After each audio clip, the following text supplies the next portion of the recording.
Rebecca Hayes had been scrubbing the same medical scanner for 20 minutes, her mind anywhere but on the sterile white surface beneath her cloth. The numbers wouldn't stop running through her head. Rent was due in 5 days. Mia needed new shoes because her toes were starting to poke through the front of her current pair. The school had sent another message about the field trip fee. Rebecca did the math again, moving credits around in her mind like puzzle pieces that wouldn't quite fit together. Working at Nexus Station paid enough to survive, barely. The massive space station rotated slowly in the void between star systems, a gleaming hub where dozens of alien species came to trade, negotiate, and conduct business. For Rebecca, it was just a job. Clock in, sterilize equipment, clock out, go home to Mia. Nothing glamorous. Nothing that would ever change their lives. The emergency alarm shattered her thoughts like glass. Code yellow, maintenance shaft 7. Code yellow. The voice on the intercom was high-pitched, panicked in a way that emergency announcements never should be. Rebecca's training kicked in before her brain fully caught up. She grabbed her medical kit from the wall mount and ran. Her shoes squeaked against the polished floor as she rounded corner after corner. Maintenance shaft 7 was in the industrial sector, where the station's guts were exposed. Coolant systems, power conduits, waste recycling. It wasn't a place for medical personnel, but a code yellow meant someone was hurt. When she burst through the corridor entrance, she found chaos. At least a dozen Kickstal workers stood in a loose circle around an open shaft, their crystalline bodies catching the emergency lights and throwing fractured rainbows across the walls. They were all talking at once, their voices creating a sound like wind chimes in a hurricane. Their color patterns flickered between deep blue and sharp red, which Rebecca had learned meant distress. She pushed through the crowd. The shaft opening gaped in the floor like a wound, and thick yellowish vapor poured out of it in rolling clouds. The smell hit her immediately, acrid and chemical, making her eyes water. What happened? Rebecca shouted over the noise. A Kickstal supervisor turned to her, his tall crystalline form vibrating with stress. A child fell through the grating. She's down there. The vapors, they'll kill her in minutes. They'll kill any of us. Rebecca dropped to her knees at the shaft's edge and looked down. 20 feet below, she could make out a small figure clinging to a pipe. The child was tiny, her crystal body already starting to show stress fractures from the toxic environment. She was crying, a sound like breaking glass. Has anyone called specialized rescue? Rebecca asked. They're 15 minutes out. She doesn't have 15 minutes. Rebecca's mind raced. The vapors were coolant exhaust, a byproduct of the station's thermal regulation system. Toxic to most species. Lethal to Kickstal, whose crystalline biology couldn't handle the chemical composition. But humans had different lungs. Humans could hold their breath. She'd been on her high school swim team back on Earth, had done underwater rescue certification when she thought she might become a lifeguard. That was a lifetime ago, but the training was still there. I can get her, Rebecca said, already pulling a safety harness from the emergency locker on the wall. Your medical staff, not rescue certified for this station. The voice came from behind her, sharp and familiar. Dennis Crawford, her direct supervisor, pushed through the crowd. His face was already red, already angry. You don't have authorization. Rebecca ignored him. She clipped the harness around her waist and attached it to the safety line anchor point. Her hands were shaking but steady enough. She pulled out a breather mask, the kind used for short-term exposure to contaminated environments, and fitted it over her face. Hayes, I'm ordering you to stand down, Dennis barked. Rebecca looked down at the child again. The little girl's crystal structure was developing more cracks. She was dying. Sorry, can't hear you over the alarm, Rebecca lied, and jumped into the shaft. The descent was controlled by the safety line, but it still felt like falling.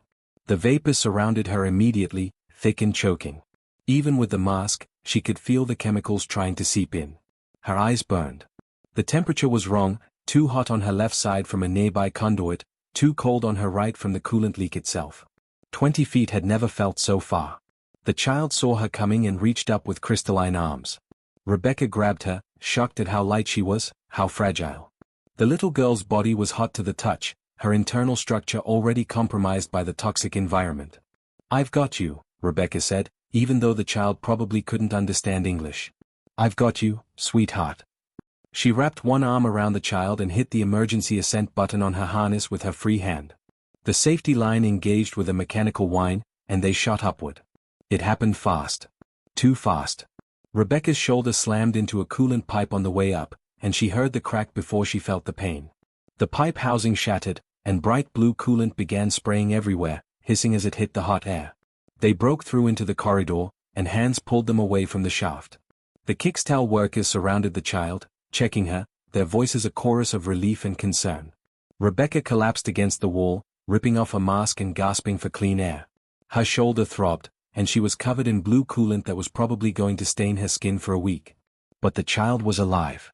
The little girl was crying, which meant she was breathing, which meant Rebecca had made it in time. Are you insane?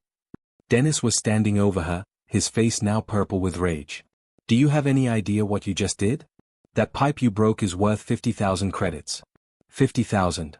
You violated safety protocol. You exceeded your authority. You just cost this station a fortune in repairs and contamination cleanup. Rebecca looked up at him, still trying to catch her breath. I saved her life. You broke the rules. Dennis pulled out his tablet, his fingers stabbing at the screen. You're done, Hayes. Fired. Effective immediately. Security will escort you out. You've got 1 hour to clear your locker. The Kixtal workers had gone silent, watching. The child's mother had arrived, was holding her daughter and crying. She looked at Rebecca with an expression that transcended species, gratitude written in every color shift of her crystalline body. Rebecca nodded at her, then looked back at Dennis. It was worth it. Tell that to your daughter when you can't pay rent, Dennis sneered. Security. 2 guards appeared. They weren't rough, but they were firm. Rebecca didn't resist. She walked out of that corridor with her head up, even as her world crumbled around her. She'd done the right thing. That had to count for something. It had to. 3 days felt like 3 years. Rebecca had sent out 42 job applications and received 42 rejections. Turns out getting fired for protocol violations didn't look great on a resume, even when you explained you were saving a child's life. Nobody wanted to hear the full story. They just saw the red flag and moved on to the next candidate. She sat at her tiny kitchen table, staring at her dwindling credit balance on her tablet. Mia was at school, blissfully unaware that they might be evicted by the end of the month. Rebecca had been rationing food, skipping meals, telling her daughter she'd already eaten. The lies were piling up as fast as the unpaid bills. Her apartment was small, just 2 rooms in the lower residential ring of Nexus Station where the lighting was dimmer and the air recyclers worked a little less efficiently. But it was home. Or it had been. Now it felt like a trap slowly closing around her. The knock on the door was so precise, so rhythmic, that Rebecca knew immediately it wasn't a neighbor. Neighbors banged or rang the buzzer. This was 3 measured taps, perfectly spaced. She opened the door and forgot how to breathe. 3 Kixtal stood in her narrow hallway, and these weren't the workers she'd seen at the station. These were someone important. Their crystalline bodies were embedded with precious metals that caught the light, gold and silver traced through their transparent forms like veins. They wore ceremonial robes that shimmered with embedded tech. Behind them stood 2 human diplomatic escorts in formal suits, looking deeply uncomfortable. Rebecca Hayes. The center Kixtal spoke, her voice resonating like someone had turned music into language. Each word had harmonics that normal speech didn't have. Yes? Rebecca's voice came out smaller than she intended. I am Ambassador Talvira of the Kixtal Confederation. The alien stepped forward, and up close, Rebecca could see entire galaxies of light refracting through her body. You saved my daughter 3 days ago. Her name is Kira. The world tilted slightly. Rebecca grabbed the doorframe. Your daughter? I didn't know. I just saw a child who needed help. Precisely. Talvira's colors shifted to a warm amber that Rebecca's brain interpreted as a smile, even though the Kixtal had no face. Others saw danger. They saw protocol. They saw expense. You saw a life that needed saving, and you acted without hesitation. One of the human escorts cleared his throat. Perhaps we should come inside? This conversation might be better conducted in private. Rebecca stepped back, suddenly aware of how shabby her apartment must look to a diplomatic delegation. The worn furniture, the patched wall panel she couldn't afford to replace properly, Mia's toys scattered in the corner. But the Kixtal entered with no apparent judgment, arranging themselves in her small living space with fluid grace. Talvira continued as if they were in a palace instead of subsidized housing. Among my people, life debt is not a casual thing. It is woven into the very foundation of our culture. When someone preserves a life at risk to their own, a bond is created that cannot be broken. You are now connected to my family, to my daughter, forever. I don't understand, Rebecca said slowly. I just did what anyone would do.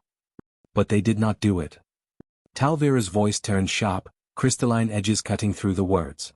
17 workers stood around that shaft. My own people. They knew the protocols. They knew the regulations. They knew that unauthorized rescue attempts could result in termination.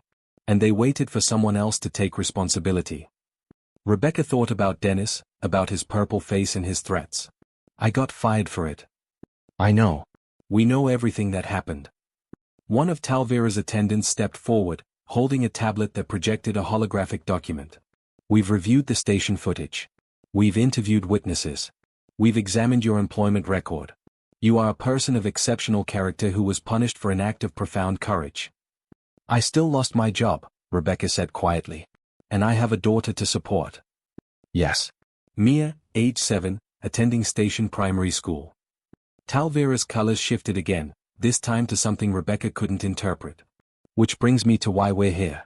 I wish to offer you a position. Rebecca's heart started hammering. A position?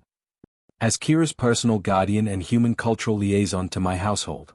The Kixtal Confederation has been expanding our diplomatic relations with humanity and other species. We've realized that our children need to understand different ways of thinking, different approaches to problems. You demonstrated the exact qualities we value most, qualities my people sometimes lack. Adaptability. Improvisation. Compassion that supersedes regulation. The numbers came automatically. Rebecca couldn't help it. What does it pay? Talvira told her. Rebecca sat down hard on her couch. 400,000 credits annually. That was more than she'd made in the last 5 years combined. That was new shoes for Mia whenever she needed them. That was never skipping meals. That was security she'd never imagined possible. That's not including housing, Talvira added. You and your daughter would live in the embassy compound.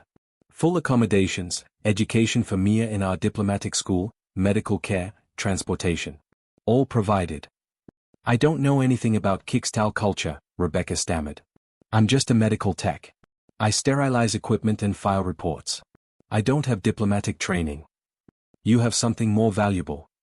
Talvira moved closer, and Rebecca could see her own reflection fractured into 1,000 pieces in the ambassador's crystalline body. You have instinct. You have heart. You see a problem and you solve it, regardless of what the manual says. My people are brilliant, but we've become rigid. We follow patterns established over thousands of years. Sometimes we follow them so strictly that we forget why they existed in the first place. One of the human escorts spoke up. If I may, this is a tremendous opportunity. The Kixtal Embassy is one of the most prestigious postings on Nexus Station. Rebecca looked around her apartment again. At the bills piled on the counter. At Mia's backpack by the door, the one with the broken zipper Rebecca kept meaning to fix. At the life she'd been barely holding together with determination and duct tape. What would I actually do? She asked. Protect Kira. Teach her about humanity. Help her understand that there are many valid ways to approach a problem, not just the traditional Kixtal methods. And in doing so, help my entire household learn to think more flexibly. Talvira extended a crystalline hand, the gesture obviously learned from human customs. I am offering you a chance to transform your life, Rebecca Hayes. You saved my daughter's life. Allow me to help save yours. Rebecca thought about Mia coming home from school. About telling her they didn't have to move. About never having to choose between rent and food again. About her daughter growing up with opportunities Rebecca had never dreamed of. She thought about the look on Dennis's face when he'd fired her. About how doing the right thing had cost her everything. Maybe it was time for the right thing to finally pay off. Rebecca reached out and took Talvira's hand. The crystal was warm, vibrating slightly with some internal energy. When do I start? Talvira's colors blazed bright gold. How about tomorrow? I'll send transportation for you and Mia. Bring whatever you wish from here, but don't worry about furniture or necessities. Everything will be provided. After they left, Rebecca stood in her doorway for a long time, watching the elegant procession disappear down the corridor. Other residents peeked out of their apartments, whispering, wondering what a diplomatic delegation was doing in their section. Rebecca didn't care what they thought. For the first time in 3 days, for the first time in years maybe, she smiled. She'd been fired for breaking the rules. And somehow, impossibly, it had led to this. The Kixtal Embassy compound was like stepping into another world.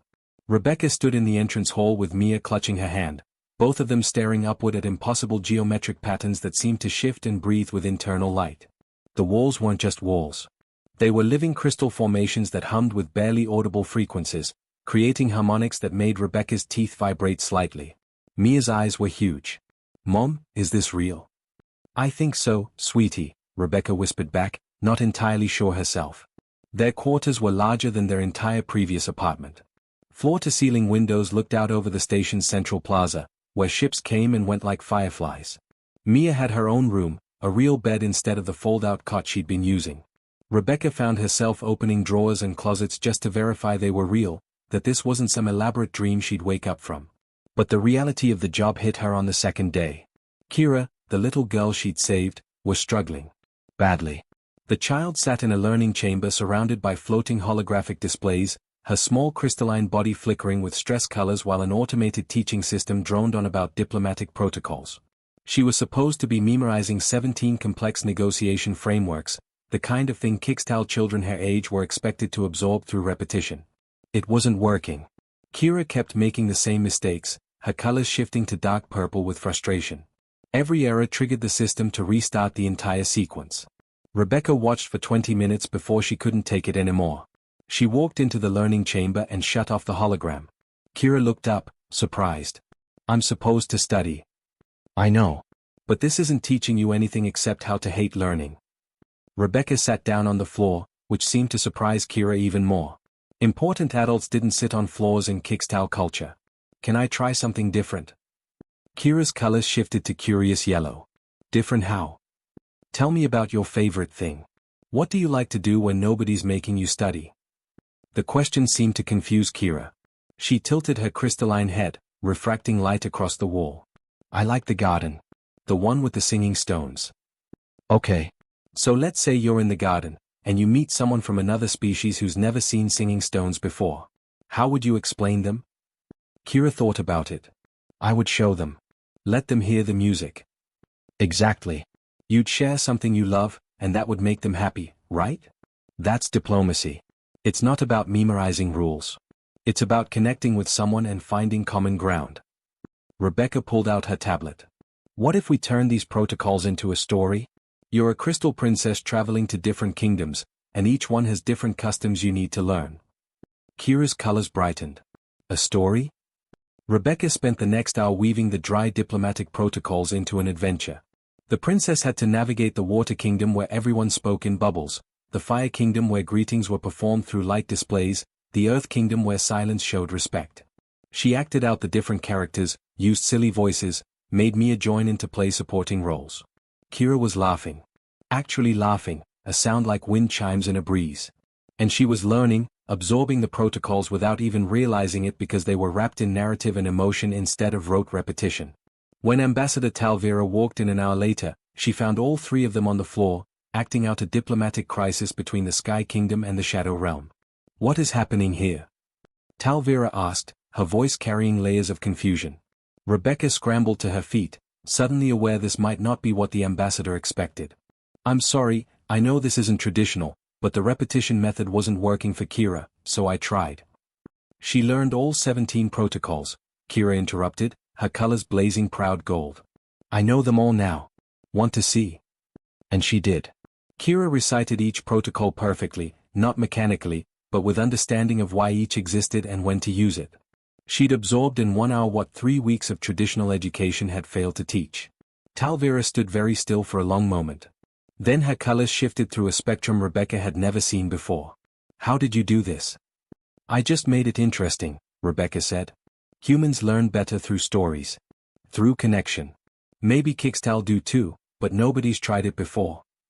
Word spread fast through the embassy. By the end of the week, 3 other Kickstal families approached Rebecca quietly, asking if she could help their children with similar struggles. Then 5 more. Then a dozen. Rebecca found herself running what amounted to an unofficial school, teaching young Kickstal through human methods. Stories, games, emotional connection, hands-on activities. Things that had never occurred to a species that valued logic and tradition above experimentation. The children flourished. More importantly, they were happy. But not everyone was pleased with Rebecca's success. The summons came on a random Tuesday. Rebecca was called to Ambassador Talvera's office to find a very different scene than usual. 12 Kickstal in formal legal robes filled the room, along with 2 human lawyers who looked like they cost more per hour than Rebecca used to make in a month. "What's going on?" Rebecca asked, her stomach dropping. Talvera's colors were stern red. "Dennis Crawford, your former supervisor, has filed a lawsuit against you. He claims you violated a non-compete clause in your Nexus Station employment contract by working with what he calls station-affiliated entities. He's demanding compensation and seeking to have you terminated from this position." Rebecca felt the floor drop away. "That's insane. I work for the Kickstal Confederation now. That's completely different." He's arguing that since the embassy is located on Nexus Station, it constitutes station affiliation. One of the human lawyers spoke up, his expression grim. "It's a ridiculous argument, but has found a judge willing to hear it. If he wins, you could be barred from working anywhere on this station." Which would mean leaving. Taking Mia away from her new school, from Kira, from everything they'd built. Going back to nothing. Rebecca sat down before her legs gave out. "I can't afford to fight this. I don't have money for lawyers." Talvera's colors shifted to something fierce and protective. "But I do." The ambassador gestured, and the assembled legal team straightened. "Rebecca Hayes saved my daughter's life at great personal cost. She has transformed our children's education through methods we were too rigid to imagine. She is under my protection now, and that is not a small thing." One of the Kickstal lawyers, his crystalline body laced with what looked like platinum, stepped forward. "We've already begun our investigation. Dennis Crawford's financial records show irregularities. We believe his real motivation for firing you was to cover his own embezzlement. You were getting too good at reading station documentation. You would have noticed the discrepancies eventually." "He's a thief." Rebecca breathed. "A clumsy one. This lawsuit is desperation. He's trying to discredit you before you can expose him." The lawyer's colors turned predatory. "We will dismantle his case, expose his crimes, and ensure he never troubles you again." The legal battle lasted 48 hours. Rebecca barely slept, anxiety eating at her despite Talvera's reassurances. But the Kickstal legal team was terrifyingly efficient. They uncovered not just embezzlement, but fraud, falsified safety reports, and a pattern of retaliation against employees who questioned Crawford's methods. The lawsuit was dismissed. Crawford was arrested. Rebecca watched the news footage of her former supervisor being led away in restraints, and felt something shift inside her. For years, she'd believed that people like Crawford always won. That doing the right thing got you punished while cheaters prospered. Maybe that wasn't always true. Talvera found her standing at the window, watching ships drift past. "You're safe now. Your position here is secure." "Thank you," Rebecca said quietly. "For everything. You saved my daughter. This barely begins to repay that debt." Talvera's colors softened. "But more than that, you've shown us something we'd forgotten. That there are many ways to solve problems. That rigid tradition isn't always strength. Sometimes it's just stubbornness dressed up as wisdom." Rebecca smiled. She'd come here thinking she was just going to be a guardian, a babysitter with a fancy title. Instead, she was changing how an entire species thought about education, about flexibility, about the value of approaching old problems with new eyes. Not bad for a fired medical tech. The alarm screamed through Rebecca's quarters at 3 in the morning, the kind of sound that triggers pure instinct before your brain fully wakes up. She was out of bed and reaching for clothes before she consciously understood what was happening. Her comm device lit up with emergency messages, one after another, each more frantic than the last. Hostage situation. Embassy children. Armed insurgents. Demands being made. Rebecca's hands froze on her shirt. Children. Her mind immediately went to Kira and Mia, who'd had a sleepover in Kira's room. She sprinted down the hallway barefoot, her heart trying to pound its way out of her chest. Kira's room was empty. Both beds were cold. The command center was chaos. Ambassador Talvera stood in the middle of the room, her crystalline body locked in absolute stillness, which Rebecca had learned meant she was fighting for control. Around her, security personnel moved frantically between displays showing different angles of a sealed section in the eastern wing of the embassy. "Where's Mia?" Rebecca's voice came out raw. "Where's Kira?" Talvera turned, and her colors were the darkest Rebecca had ever seen them, nearly black with controlled terror. "They were taken. 7 children total. A radical faction broke into the compound 2 hours ago. They oppose our alliance with other species, our opening to outside influence. They're demanding we sever all diplomatic ties and return to isolation. Rebecca grabbed the edge of a console to stay upright. Mia. My daughter is in there. I know. Talvira's voice cracked, harmonics fracturing. So is mine. The security chief, a massive Kickstal named Vaughn, pulled up tactical displays. They've sealed themselves in the East Archive chamber. Full electronic jamming, physical barriers at every entrance. They have shields designed specifically to counter our security systems. Whoever planned this knew exactly what they were doing. What about rescue teams? Rebecca demanded. Specialized units are 20 minutes out. But we've received communication from the hostage takers. They say any attempt at forced entry will result in. Vaughn's colors flickered uncertainly. They will harm the children. Rebecca's vision narrowed to a tunnel. 20 minutes. Anything could happen in 20 minutes. Mia was 7 years old. She'd be terrified. She'd be calling for her mom. Show me the schematics, Rebecca heard herself say. Vaughn looked confused. The building plans?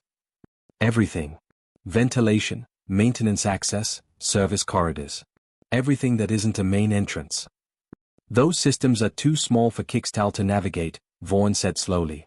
We don't typically. But not too small for humans. Rebecca was already pulling up the station's infrastructure database, her fingers flying across the holographic interface. Years of working at Nexus Station had taught her to read these diagrams, to understand the hidden spaces that kept stations functioning. Every building had them. The gaps between walls where cables ran, where air circulated, where maintenance crews could access systems without disrupting the main areas. There. A ventilation shaft that ran parallel to the archive chamber, connecting to the central air system through a junction that would be just barely wide enough for a person to squeeze through. That passage is marked as hazardous, Talvira said, reading over Rebecca's shoulder. The temperature regulation in that section is unstable. And you're not trained for tactical rescue. I'm a mother. Rebecca was already moving toward the equipment lockers. And I know these kinds of systems better than your security teams do. Humans crawl through tight spaces all the time. It's kind of our thing. She pulled out a basic toolkit, a comm earpiece, and a small emergency light. Nothing that would trigger the insurgent's sensors, nothing that would mark her as a threat until it was too late. Vaughn stepped in front of her. This is not a wise plan. If you're detected, then I'll improvise. That's also kind of a human thing. Rebecca met his gaze steadily. My daughter is in there. Kira is in there. I'm not waiting 20 minutes for specialists while those kids are terrified. Are you going to help me or get out of my way? Talvira's colors shifted through a dozen shades in seconds. Then she turned to Vaughn. Help her. The ventilation shaft was worse than Rebecca had imagined. The opening was a narrow grate in a maintenance corridor, and when Vaughn pried it open, a wave of heat rolled out that made her eyes water. The metal walls inside were burning hot on one side, ice cold on the other from the malfunctioning temperature system. You can still reconsider, Talvira said quietly. Rebecca thought about Mia's face, about how her daughter had finally stopped having nightmares about being evicted, about being hungry. About how they'd both finally found safety. Not a chance. She crawled into the shaft. The space was barely wide enough for her shoulders. She had to pull herself forward using her elbows, pushing with her toes, every inch a struggle. The metal alternated between scorching and freezing, and she could feel it through her clothes. Sweat poured down her face. Her comm crackled with static from the interference. It took 15 minutes to crawl what should have been a 50-foot distance. When she finally reached the junction point near the archive chamber, she could hear voices below. Adult voices, speaking in harsh whispers. The insurgents. Through a narrow ventilation grate, she could see into a storage room adjacent to where the children were being held. 2 guards stood there, armed with stun weapons, arguing about something. Their backs were to her position. Rebecca's mind raced. She couldn't fight 2 armed guards. She wasn't a soldier. She was a medical tech who'd learned to navigate maintenance tunnels. But she understood people. She understood fear and doubt and hesitation. She made noise. Deliberately knocked her elbow against the shaft wall. Both guards spun, weapons raised. One pointed his weapon at the ceiling, confused. Rebecca kicked the grate open and dropped through, hands raised. Don't shoot. I'm just maintenance. Got a report about a cooling system malfunction up here. The guard stared at her. She was disheveled, covered in sweat, wearing casual clothes. She didn't look like security. She didn't look like a threat. She looked like exactly what she claimed to be, someone who crawled through tight spaces fixing broken things. How did you get past the barriers? One guard demanded. Maintenance shafts. They're not monitored because you can't fit through them. Rebecca kept her voice casual, even though her heart was trying to break her ribs. Look, I don't know what's going on here, and I don't want to know. I've got 3 more service calls tonight. Just let me check the temperature regulator and I'll be gone. She could see them hesitating. She was so non-threatening, so obviously just a worker trying to do her job. The cognitive dissonance was working in her favor. Then she read the micro-expressions on the younger guard's face. The slight lean back. The way his eyes flicked to his partner. Doubt. Uncertainty. You don't really want to hurt those kids, do you? Rebecca said quietly. I can see it on your face. Whatever political point you're trying to make, you're not a child murderer. Shut up, the older guard snapped. But the younger one's weapon had lowered slightly. Let me help you. Rebecca took a small step forward. You let the kids go, you say they escaped through a maintenance shaft. Nobody has to know you helped. You don't have to be the one who crossed a line you can't come back from. I said shut up. The older guard moved toward her, weapon raised. Rebecca swept his legs, exactly like she'd done to Dennis Crawford's security escort what felt like a lifetime ago. The guard went down hard. She grabbed his weapon, not even sure how to use it properly, and pointed it at the younger guard. Please, she said. Just walk away. Help me get those kids out. The young guard looked at the weapon, at his partner groaning on the floor, at Rebecca's face. Whatever he saw there made him lower his own weapon. The children are through that door, he said quietly. I'll tell the others there was a malfunction. You'll have maybe 5 minutes. Rebecca moved fast. The room beyond held 7 terrified children, Kixtal and Human, huddled together. Mia saw her and started crying. Kira's crystal body was flickering with fear colors. Mom? I've got you, baby. I've got all of you. Rebecca gathered them together, speaking in low, urgent tones. We're going to crawl through a tunnel. It's going to be tight and scary, but you have to be brave. Can you do that for me? They could. Because children are braver than adults give them credit for, especially when someone they trust is leading them. Rebecca got all 7 children into the ventilation system and guided them back toward safety. It was slow, careful work. Some of the smaller Kixtal children struggled with the heat. Mia had to help calm them. But they moved. When they emerged into the maintenance corridor where Talvira and Vaughn were waiting, the relief was so intense that Rebecca's legs finally gave out. She collapsed against the wall while medics rushed forward to check the children. Talvira gathered Kira into her arms, her colors blazing with emotion too complex for Rebecca to parse. Then the ambassador looked at Rebecca, still sitting on the floor, covered in sweat and grime in triumph. You did the impossible, Talvira said. Rebecca pulled Mia close, feeling her daughter's heartbeat against her chest. I just did what any mother would do. But she knew that wasn't quite true. She'd done what humans do. Found a way when there wasn't supposed to be one. The story spread like wildfire through Nexus Station and beyond.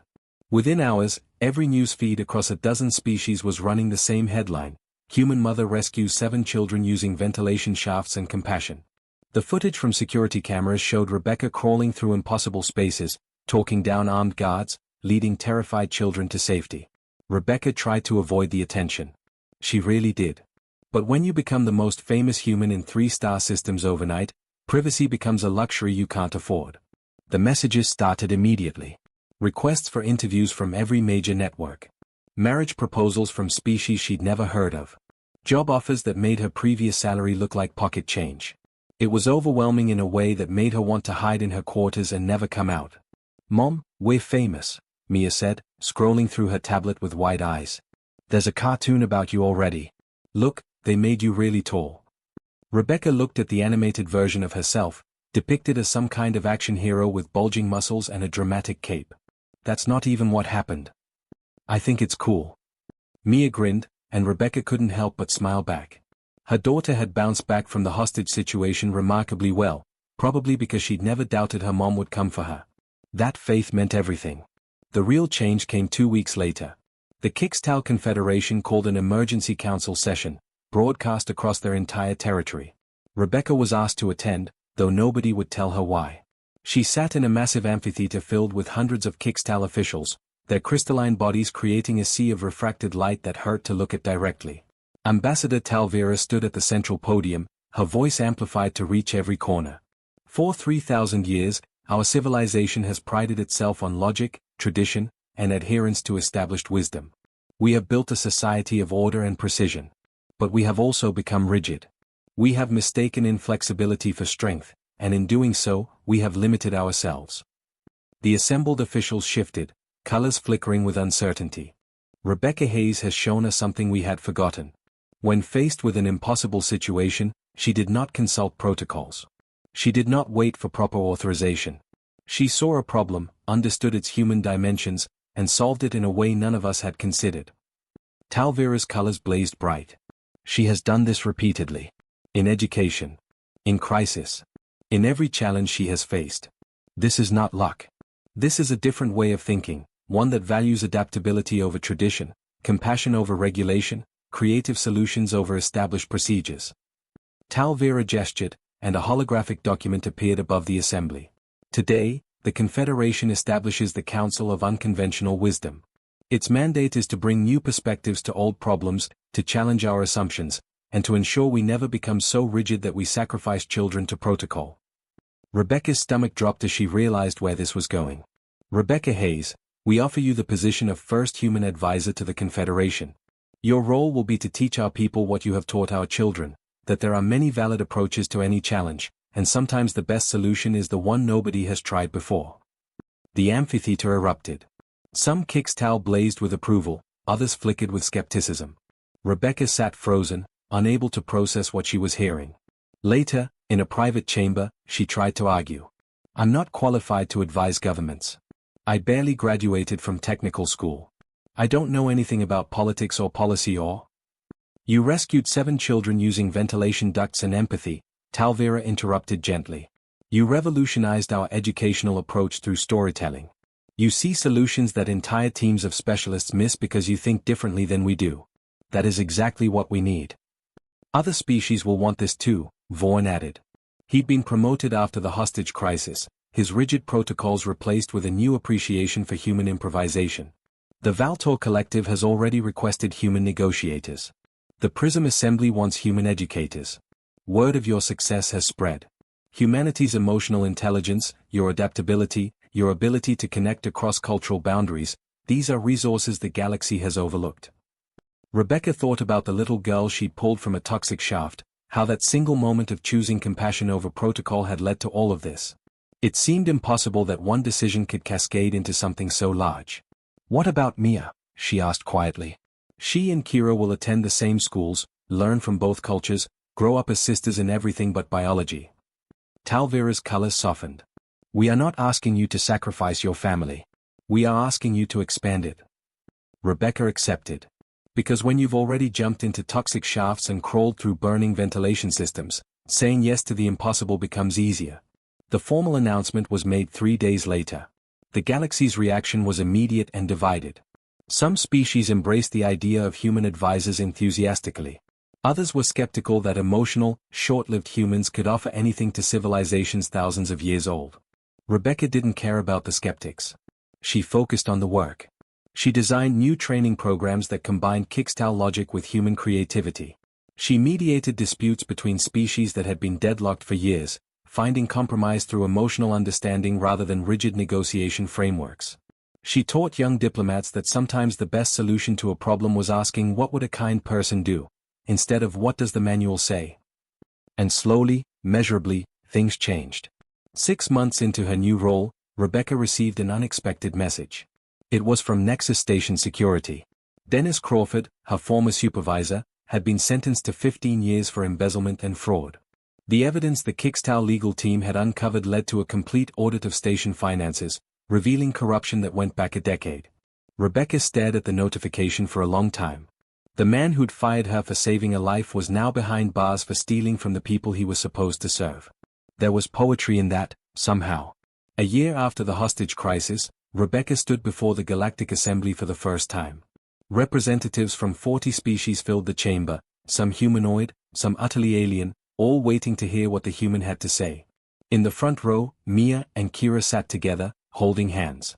One human girl with dark hair and curious eyes.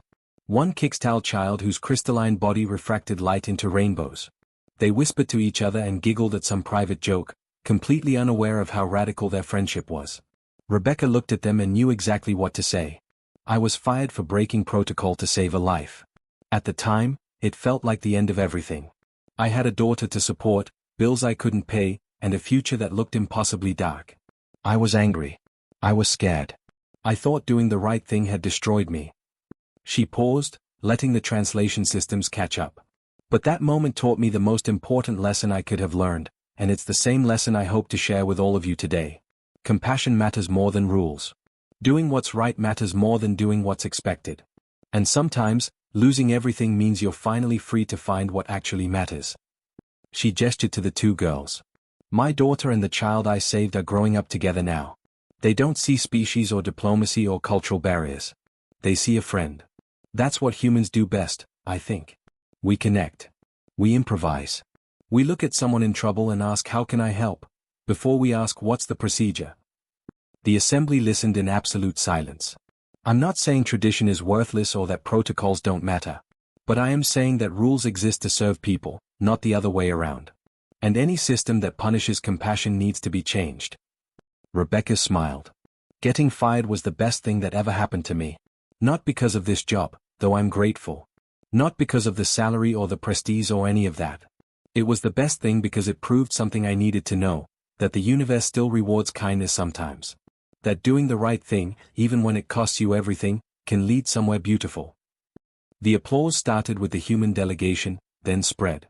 Within seconds, the entire assembly was expressing approval in 40 different ways: crystalline chiming, bioluminescent flashing, harmonic vocalizations, and traditional hand clapping. Rebecca stood there, a former medical tech who used to sterilize equipment for minimum wage, and accepted the recognition with as much grace as she could manage. After the session, she found Talvira waiting for her.